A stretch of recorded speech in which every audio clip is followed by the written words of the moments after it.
was stupid. Sorry guys. Off the rip. Sorry for having to film this on my camera on my iPhone.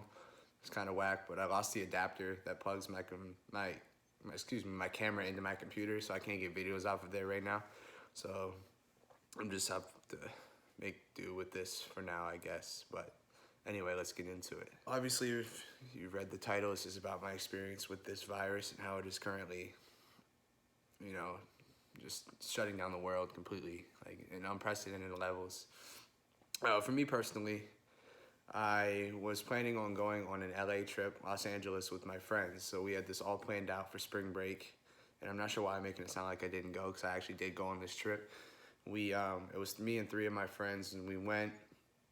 And by the time we left, the world was already in a bad place. Like, the United States was already prepping. We had a lot of cases here at that point, but not nearly as bad as it is now. This was about the 8th of March, I believe. So long story short, we were briefed by our parents about potentially canceling the trip. We did not, and this is because we had so much money put into it that it was impossible to just cancel and eat over half of the money we put in and just have it gone to waste. So we couldn't do that. So we went. Being in airports surreal at that point. People are all in masks and everything, and I feel like those are just petri dishes, especially the planes. I mean, there's no way to escape the germs once you're in those areas. So very dangerous, very scary at that time, and it still is. It's worse now. Anyway, we get there, we have a great trip. About 3 days into the vacation, spring break vacation, whatever you want to call it, I develop a dry cough, and this dry cough is brutal, and I mean brutal. I can't even begin to describe to you how violent it is. It feels like you got something right here in your chest. I don't know if you've ever felt this before. When you're coughing and you feel like you're almost getting it, like making progress with it as you work, or as you cough, but it's just not coming out, and that's how it was. And it was just persistent, non-stop coughing that was so violent that I would actually have to throw up from it. And that was the first symptom that I had fully developed. Flash forward to the end of our trip, the cough just got worse. I was able to manage, I was able to enjoy my time there with it, but it was bad. And it was bad to the point where I was texting my parents and saying, this is what's going on. I know that this virus is going around the world right now. And even what I was thinking is what they told me is that you don't have a fever, you don't have this symptom, you don't have that symptom, so you should be okay. And I'm like, you're right. The plane ride home, direct shot from LAX, which again was probably the scariest airport in the world at that time, at least in my eyes, because there was 2 workers who were screening people from other countries that would fly into LAX that were actually tested positive before we got to LAX. So I understand now New York's probably worse, but at the time, that was what I was thinking. And anyway, the flight back, brutal. I literally thought these people wanted to murder me. I would be, and it was a red eye, mind you, so it was in the middle of the night where everyone's trying to sleep, 5-hour flight, and I'm hacking a lung. And when I say hacking a lung, it got so bad that I had to go to the lavatory on the plane and lock myself up and try and suppress the cough, because I figured I was so constant and so loud and so violent. Everybody was looking at me, bro, and it was like 2 a.m. local. Like, it was bad. It was really, really bad. So I got home. Long story short, I don't know why I keep saying long story short. It's just gonna be something you're gonna have to deal with. I get home, and I immediately lock up. It was due to, for one, I have a very severely immunocompromised grandfather, and my grandmother is also elderly as well, obviously. So I locked myself off from those family members and just figured that with that, I might as well self-quarantine myself, being that I had a cough and was coming from a high-risk area of Los Angeles. So what I did do is I called the doctor, because I wanted to be prudent about my symptoms and be responsible, like a lot of people are refusing to do, which is slowing the healing of this nation in the midst of this crisis. I also wanted to add that. I was responsible. I called the doctor, scheduled an appointment, told them where I was coming from and what I was dealing with, and they met me at the door on the same day, gave me a mask, separated me from all the rest of the patients in the waiting room, and put me in my own room. and I was examined. The conclusion they came to is that I had acute viral bronchitis at the time, and their reasoning for that was I had tested negative for the flu, so they did swab me for that on my first trip, and I didn't have a fever. So that was apparently their tell-all in terms of me not having COVID-19. So I was happy. They gave me medicine, I believe it was Vertussin for cough management, and I was sent on my way. But I was also, again, told to maintain self-quarantine just to be safe, and I did. So flash forward 2 days, I'm in my room, and I'm about to go to bed. And I remember fondly because I was about to go to bed when the worst fever hit. I think it topped at 104.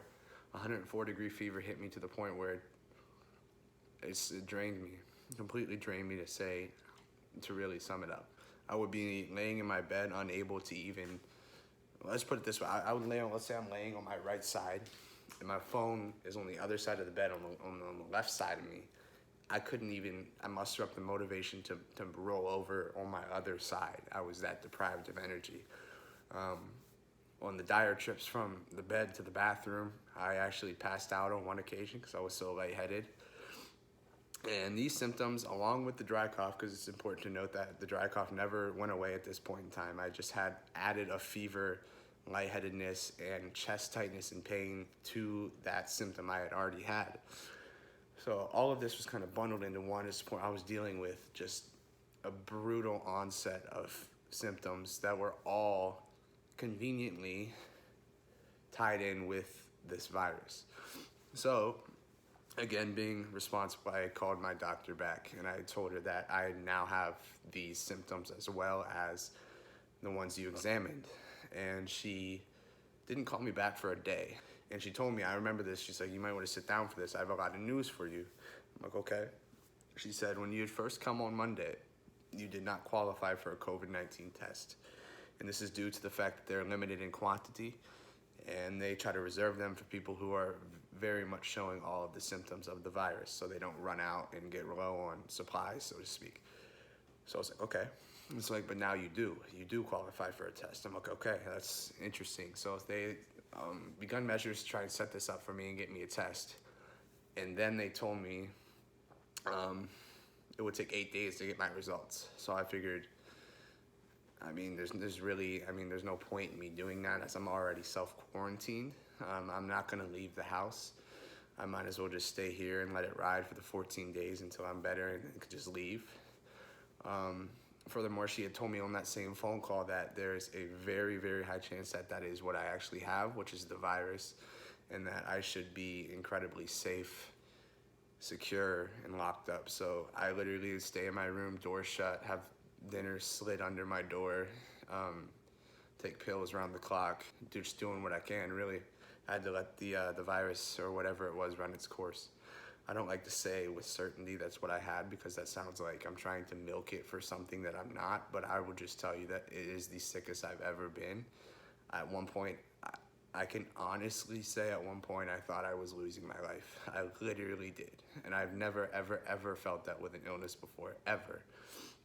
But anyway, I slowly started getting better at about the 6th or 7th day after the dry cough began, probably about the 4th day after the fever, it finally went down. It would teeter between 100 and 104 constant. It would never go below 100 over that 4-day span. Very scary stuff. Like I said, it would drain me of any energy, lightheaded. Just you look straight ahead and the wall would be spinning. And that's all I can really remember from that because it was just a blur of just pure lethargic energy. It was just very, very bad. And the most important part of this is along this path, in speaking with my doctors and doing my own research and things of that nature, I've learned a lot about prevention and how to kind of ease you if you're kind of worried about if this could happen to you. For one, quarantine, everyone should be doing this anyway. It's important to be smart and not be stupid in a time like this because the more people are stupid, the longer this is going to affect the country and the world as a whole. Even if it doesn't affect you or you're like me and you can fight it off, you can still pass it on to someone who can't. And that's when I speak for my grandfather again, if he would get this, Sucks to say, it's almost certain that he would not make it. So it's for people like that that you need to be responsible in quarantine. In addition, it's important to obviously wash your hands. If you have any like hand sanitizer, you can use that every now and again. But also another thing people are forgetting is you can buy multivitamins. We actually have multivitamins at my house that my family bought upon my illness onset, and these multivitamins you can take that boost your immune strength almost instantly. So that's a good thing too, if you want to at least make sure your body's kind of like good and reset and ready for anything that might be thrown at you, because who knows. Preventative, the obvious, again, like I already said, wash your hands, hand sanitize, stay inside. Staying inside is the most important thing. And again, I just wanted to touch on any symptoms you may have if you were thinking about if you needed a test or if you were sick with it or not. It's important to note, like I said, that tests are only available for a handful of people. I was one of them, and you have to be showing a certain degree of symptoms, a certain list of symptoms, and you have to be classified as someone returning from a high-risk area like I was, or someone who has been in known contact with someone who's been confirmed as a COVID-19 victim. Some symptoms you might encounter are the dry cough for sure. If you're worried about if you have it or not, if you have symptoms, dry cough is definitely one you would have to be showing. And a dry cough is one where you're not producing any mucus when you cough, so nothing's really coming up. It's just a cough that really has no benefit, so to speak. In addition, any sort of pain in your chest or any tightness or any trouble breathing. So I had that as well. That's something they look for. And the number one tell-all, like I said, is the fever. The fever has to be present for you to even be considered a victim of this. I'm not sure why that is. The health officials know more than me. That's just what they told me. So of course I had that as well. And then with that, there can come some other side symptoms like I think now they're thinking about how digestive issues might be a precursor to the symptoms I just outlined. So it's hard to say, but you can do your own research. But those are the 3 symptoms for sure they look for. If you're carrying all 3, it'd be important to speak with a medical doctor through the phone at first. They can advise you on how to proceed. But again, I can't emphasize this enough. Stay home, be safe. With love to all y'all. I appreciate everyone's wishes for me while I was going through what I was going through. And it really helped my spirits get lifted at a time where I was laying in bed for literally 22 out of 24 hours a day and not being able to see anyone. So I appreciate everyone's wishes. I hope you all still are out there staying safe, being smart. And I guess if you have any other questions, you can hit me up on Instagram. I'll leave my Instagram in the description, so you could do that. I can answer those for you. But other than that, that's all I really had to say. I hope you all are safe out there. With peace and love. I'll see you later. So people who keep going out, like those spring break kids in Florida who just piled on the beaches even after the warnings of health officials and the government and everything else. It's kids like that who are going to keep us from coming out of this rut sooner than later. So if I had any advice, and what if I was completely driven into my head by doctors, especially because I was sick, but in general, it's applicable, is to stay home, quarantine yourself, and just be smart and think about others, because we're young. Well, I would think that most of the people watching this are young as well, but we're young, and it's important to keep that in mind, definitely.